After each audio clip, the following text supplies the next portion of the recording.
The Rules to Break by Richard Templar, read by Cham.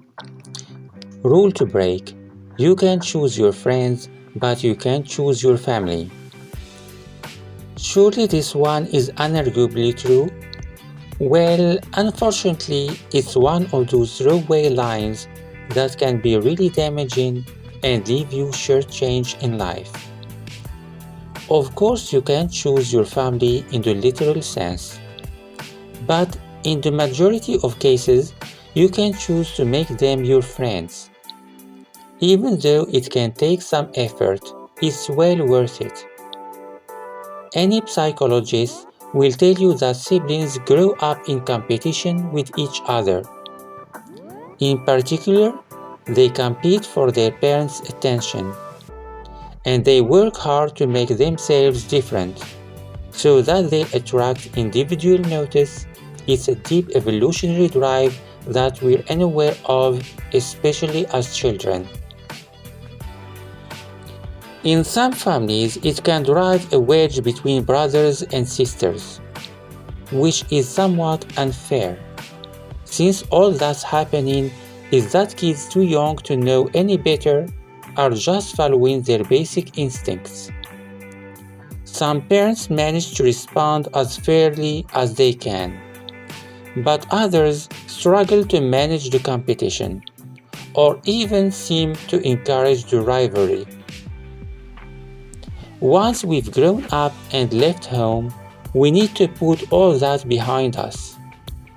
Oh, I know that's harder than it sounds, and we may not always succeed, but we need to keep working at it.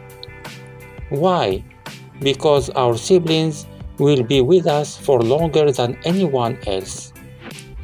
When our parents are gone, our brothers and sisters will have been around for longer than anyone else. They know what we're really like, the bits we're ashamed of, the bits we've hidden from the rest of the world, the bits we'd rather forget.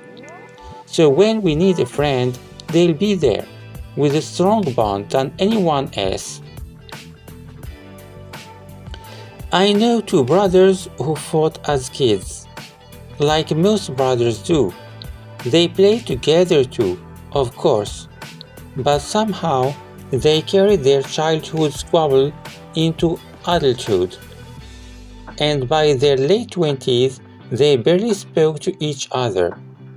Then their dad died suddenly, and somehow, as the family came together, the two of them found that their strongest support came from each other.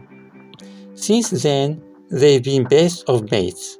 They've learned what old behaviors to avoid and retain themselves in some areas of their relationship, and they've rediscovered the friendship they had as children.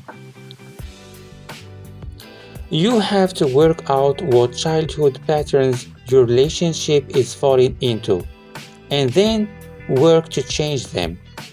One friend of mine was asked very pleasantly by her younger brother to stop treating him like a kid.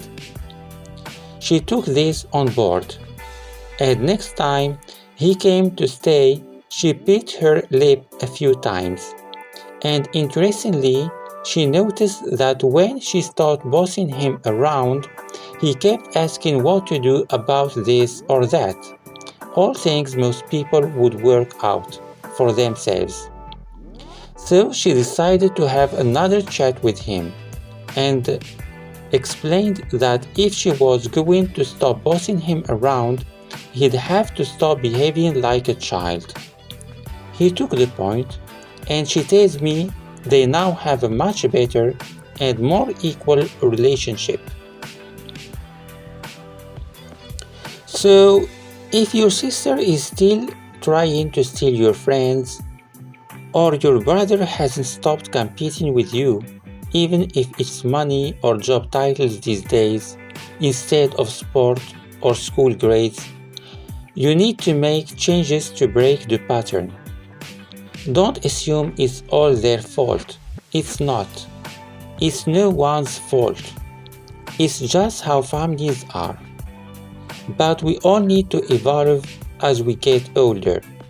Otherwise, the next time we really need a friend who understands us, we'll have deprived ourselves of the best friend of all. Rule 8. Your siblings should be your best friends for life.